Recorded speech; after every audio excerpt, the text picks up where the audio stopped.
Hello বন্ধুরা, তো আমরা সবাই মিলে এখানে দাঁড়িয়ে কি করছি জেসিবির সামনে। আর জেসিবি ড্রাইভারটা কি করে দিল একটা আমাদের সাথে, সেটা বলবো এই ভিডিওতে।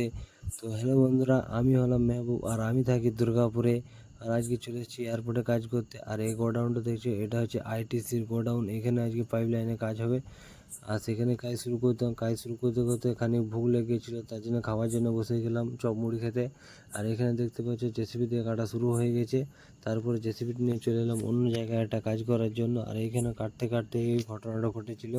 এখানে কাটতে কাটতে এখানে দেখতে পাচ্ছ যে একটা পাইপ সেখানে কেটে ফেলেছে, যেটা জলের লাইন। আর সেটা হাই প্রেশারের লাইন, কিন্তু আজকে জল ছাড়া হয়নি বলে সেখানে প্রেশার দেখা যাচ্ছিল না। পরে যেদিন জল ছাড়বে সেখানে প্রেশার দেখা যাবে। আর এই কাজটা দেখার পর তো সবার আমাদের মাথা খারাপ হয়ে গেছিলো, তাই সবাই রাগ করে এখান থেকে চলে গেলো যে পরের দিন দেখা যাবে, যা হবে করা যাবে ঠিক।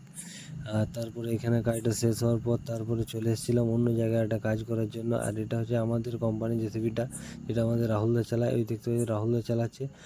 আর আমরা আমাদের কাজ করতে থাকি। তোমরা চ্যানেলটা সাবস্ক্রাইব